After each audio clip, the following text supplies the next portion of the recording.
So I'm going to introduce Mr. Brooks Elms. He found me actually on LinkedIn, and I'd seen him. You know how you get those things like, here's someone you should know.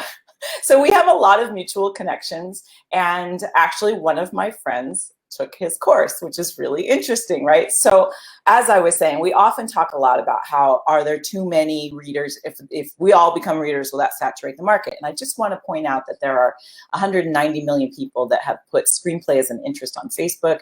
There are almost 500,000 companies on IMDb that have to do with movie making. Most of those need readers. If they're agents, lawyers, managers, production companies, development execs, whatever they might be, readers are a big part of that. The first part of Screen Readers is we want to educate you to be the best reader possible. The second half of Screen Readers is me out there shouting in the rooftops, and people like Brooks that you'll meet today, shouting from the rooftops, we need readers, you should hire readers, readers are the best thing ever, and they should be smart, intelligent readers that do good coverage. And so we are both very passionate about that, but we both teach the same thing, but you'll see in sort of different ways. At least we've already discovered a few differences, but we both are very passionate, and you will see that right out the gate. So this will be really interesting. We just decided not to prep too much, but just to share what we do, because we thought kind of the more live thing would be more interesting. So without further ado, I'm going to bring Brooks on so that you can meet him. And there he is. Oh. Hey, Brooks, what's up? Happy. Welcome. Thank you. I feel welcome. I feel excited. Yeah, this is going to be a lot of fun. Yeah, totally. So tell us a little bit about why you decided to teach story analysis at UCLA. What was that story? So I'm a WJ screenwriter, and I started making movies with my friends back in like high school, and then I went to NYU Film School, and I made a few independent features as a writer, director, producer. And then maybe 15 years ago, I started focusing mostly on screenwriting, and I loved it. I just loved it my whole life. So, and then I had an opportunity maybe 5 years ago to teach a class at UCLA Extension that was a story analysis class. And I was like, oh, that's interesting. Because at that point, I'd written, I don't know, maybe 20 scripts or so. And I was like, well, how do I know what I know? How am I doing it? So that was fun for me to kind of create a curriculum and kind of take them through it.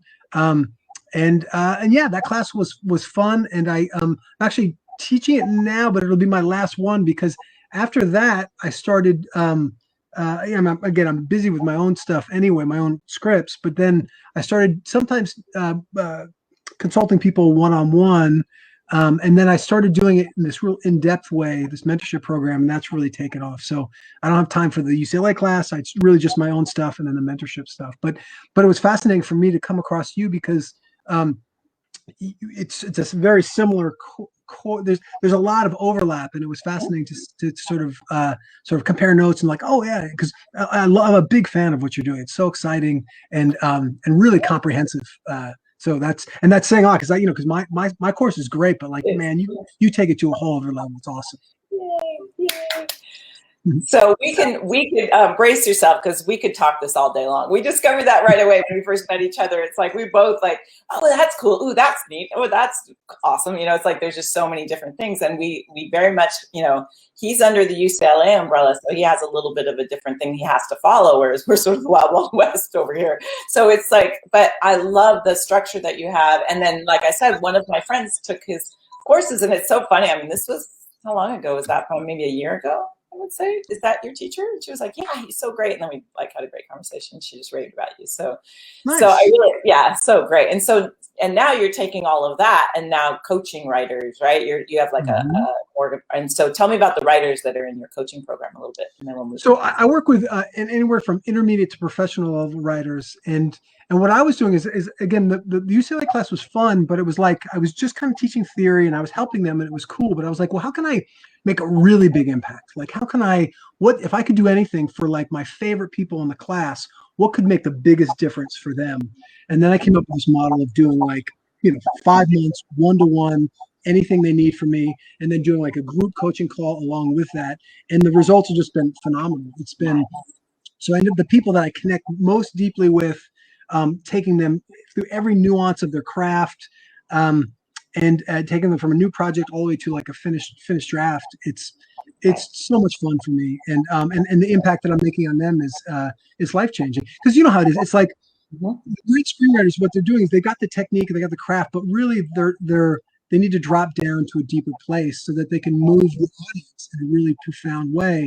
And kind of people, they're afraid to do it, right? So if I'm working with them one-to-one, I can kind of settle them down and slow them down and go, well, what's underneath that? What's the deeper thing that you really want to say here that makes an impact to you? And so then I'm able to sort of take their skill set that's already there, just go deeper with it and show them the way professionals sort of approach it.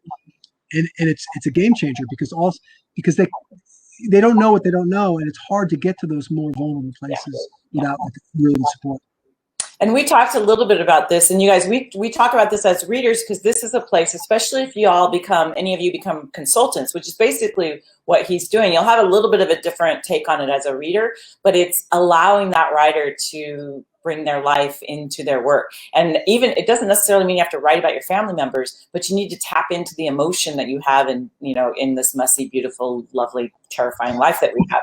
So if you can't tap into all of the muck, then you're just not it's not gonna have the same pull. I mean, when you think about the great movies that we love, that's usually why we love them, because we relate to the underlying emotion that's in there. So having that coach available to you is so, so, so important.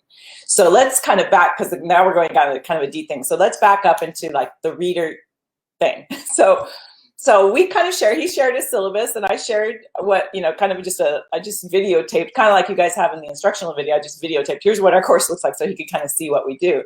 And I immediately was like, oh, I should put a syllabus together. I mean, immediately we see things, that the other person's doing that's like, oh, that's cool. Maybe I should do that. So what is your general take over the differences between, let's start with differences, and then what do we have in common on how we're cool.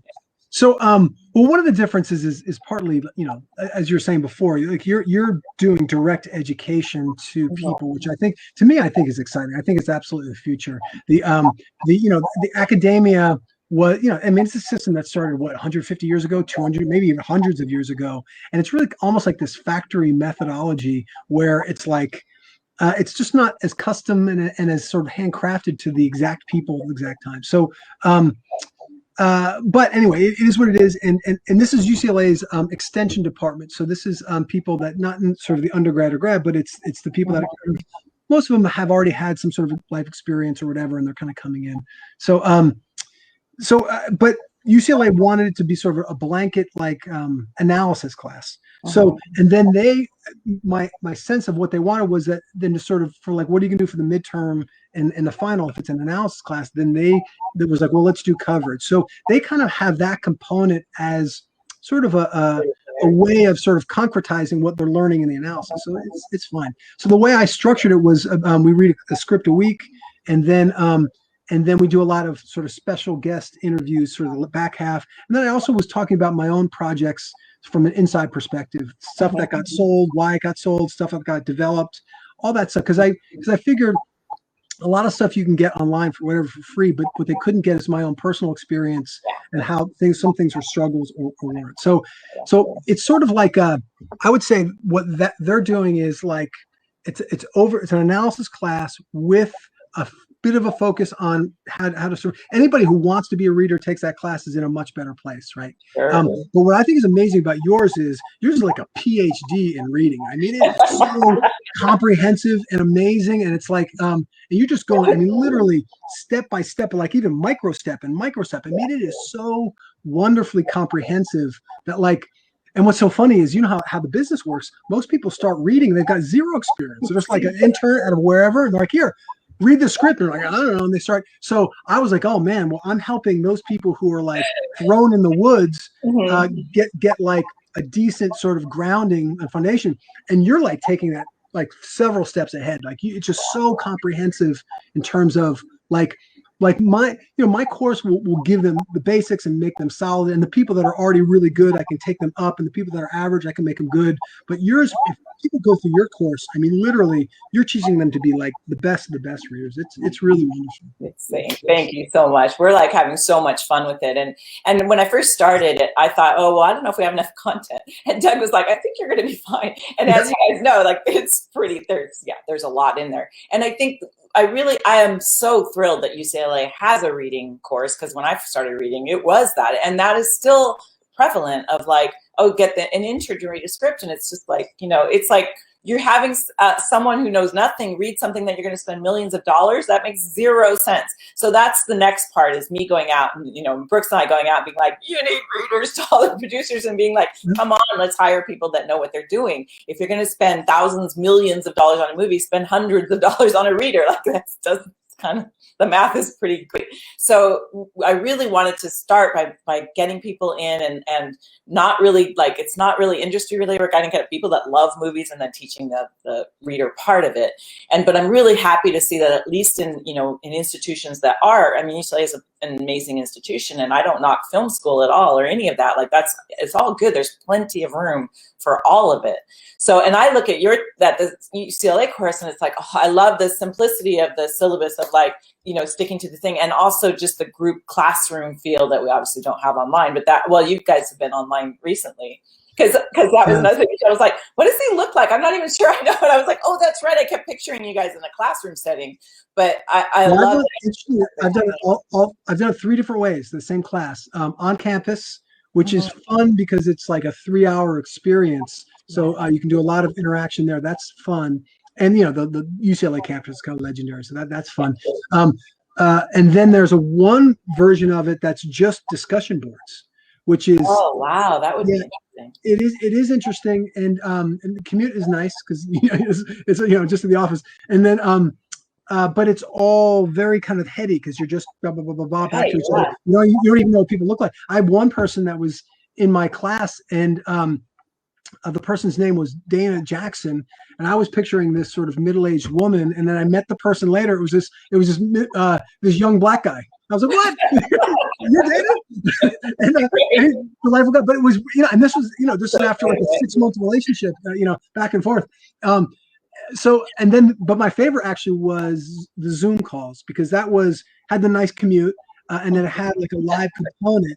And so it was, but at least for that, it was. But I don't know what they'll do moving forward. So I think they'll do both moving forward. They'll do on campus, and then that's what we're going to hybrid. Yeah, because they're going to have to shift and morph now. All education is all changing, and it's partly because of lockdown. It's going to help shift the narrative of how you learn now, I think. And so that's why we do a combination of Zoom and as you can see, things like this. And so those are kind of the differences. But I know the immediate thing that we have in the same is the passion for it, for sure. Yeah, well, for sure. One more difference that I really like about your course is that you go into format right from the jump, which is a really great starting point. I skip over that. There's the thing, part too, is that I don't have that much time. There's, I don't know, it's 11, 12 weeks. And again, it's sort of these things, but I realized that, there's, a couple people that have never read any script before, and they're taking the class. Right. And so then they're in the format that I teach them to write coverage with. There's a part about, craft. How is the craft? And if they don't even know the format, how the heck can they evaluate? So I love that you're kind of starting up front and saying, look, here's what a slug line is. Here's what these things are. Here's why the format is. That's all that stuff is a really good basic for somebody who's newer to it. Well, and I think you have, I don't know if it's a luxury, but you have like the other deal is that typically in an extension program, you're part of a bigger thing. They're taking a bunch of other classes. Whereas I don't have that. Maybe people are coming into your thing already of taking some sort of screenwriting class where they've learned formatting, and that maybe not, maybe yes. I think it's a kind of a mix. So you kind of have to deal with not, they're all in different places, where I kind of assume that everybody's starting from not knowing anything. And even if they do, it's always a good reminder, I think. And plus things change and, more in terms of the inciting incidents gotten further and further forward and that kind of thing. So it's like, you just I try to stay up on what the current trends are and that kind of stuff too.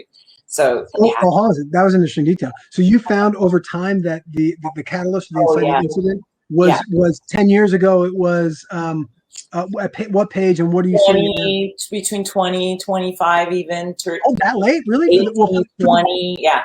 Are you talking about breaking into the second act? Or are you talking about it was like the inciting incident happens that brings us into the second act. They were very much more okay. So as opposed to now, where it's like, and I think part of that is movies are shorter and our attention span is less. And we have so many sound bites and things coming out of us that we need to pull them in those first few pages, and that inciting incident needs to be like, here we are, boom, and it needs to happen. And so there's a mixture like in the 90s, but starting like in the 2000s I saw a significant shift, and now it's definitely more like 10 to 12, somewhere in there. Even, I mean, where do you put it? Well, partly the way I think about the first act is there's a point in the middle that I usually call a catalyst. Sometimes I've heard it in sightings, and then there's breaking into two. So, but to my mind, I think of breaking into two at act page 27-ish, and then the catalyst between like 9 and 12. Yeah, that's generally how I see it. Yep. So when you were saying the whole first act you've seen got shorter, or was it the actual act 1 to 2 break is still pretty much, maybe a little more like 25, but it's still pretty much the same. It's just that the stuff needs to start happening sooner. And I've noticed that over the years of it changing, where more things need to happen early on to keep us engaged, you know. And Go ahead. Certainly with amateur writers, it's a very common trap for them to do way too much setup and start way too late or way too early, and you don't need it. And partly from a screenwriting perspective, I get it. It's like you're still learning the relationships and the character, so it kind of takes you. But it's important to know for the people out there that are writing themselves to like allow that first draft to be really long or whatever, but then once you know it, then go back and cut it, get into those scenes late, because the audience will pick it up faster than most people think. Yes, and that is something I say all the time. Your audience, give them a chance. You know, they're smart. You don't need to direct, and their actors are good. You don't need to tell them how to say every line. Like, trust your peeps. They know what they want. They're smarter than you might think. So allow them to catch up with you. Absolutely. So cool. So it's so fun to talk to someone about like the whole thing, for sure. So what were some of the other questions we had? Let me see. We wrote a few. We were also talking about similarities. Yes. Okay, yeah. So similarities. We both have the same definite, as you guys probably have already picked up, and we have the same passion for it, for sure. So what would you think are some of the other ones that you see? Well, I think, I mean, your passion for reading and analysis is really deep, and I think and interesting, and it's actually sort of a slightly different way than me, because I'm coming at it from like the writing perspective. So it's slightly different, but the depth of passion, excitement, and the fact that we could probably talk about this all day long is a little strange, but so similar. So that for sure. But also, the way that we were breaking down story, I thought was interesting. Oh, you know what was one of my favorite similarities is that you started with favorite material. Right, because you're like, what's some of your favorite movies? Because that's such a wonderful organic gateway. Because if they're talking about Casablanca or some sort of classic movie that some people like, some people don't, then it's kind of, there's more resistance there. But I love that you started with their favorite material, because that obviously is something that's already melting their heart. And if you start from that place, it's just an easier way in. And I didn't do it specifically with sort of breaking down some of the structure, but when I had them introduce themselves, I would absolutely talk about their favorite material, and then when in the discussions, I always refer back to it, because it's such a great. It's a really smart way to go. Yeah, it's really so you guys that are just starting, when you start realizing, we actually walk you through what are your favorite moments in your favorite movies, because then, and it's really interesting, we find that most people have the same moment in their favorite movie. So it's like they love the point of no return, or they love the inciting incident, or they love the character development. But it's the same in every movie. So it's like you start to realize, because people are drawn to certain things in general, and so they're saying, and so to be able to start to compare very different movies, Chasing Amy to Titanic or something, and be like, that's the same. It's the same moment. It's just a very different movie or whatever. So it's really fun. And I love the idea that you guys have of being able to read a screenplay and do it together. We don't have that luxury because everybody's on different timelines, so we can't do it all together. So I love that ability that you guys have to be able to be a group moving through and work together. That's super cool that you can. And the other thing with that idea of starting with what they like, I also would sort of I like, and it sounds like you do this too. You're starting somebody who's brand new to the business or whatever, and if they're more experienced, they can kind of move ahead. But But I would do that too. I would say, look, when you're first, like everybody in a sense has been analyzing movies and TV shows since the first one they saw. And it started as, I like it, I don't like it. And what I would try to do is demystify the whole thing and just say, look, all we're doing now is just a little more, very much more layered way, but of saying the same thing. Here's why it's working, or here's why it's not, and possibilities. So I like that idea of really starting from, so anybody could sort of come in and then tap into what they're already doing and thinking about, and then kind of just showing nuances and layers of how to think about it in more increasingly more sophisticated ways. Yeah, right. And we do that. We have a free masterclass that introduces to people that have never heard of a reader. What is a reader? And in that masterclass, the first question we ask is, what's the first movie you ever saw? What is your favorite movie? No, we start with your favorite and then your first. And it's kind of fascinating. Most people, it's a Disney film, and it makes you think about those companies that, can you imagine starting a company that almost everyone, their first film is from your company? It's like kind of mind blowing. And then we move into, what's the first time you were like, what the heck was that? Your first flop.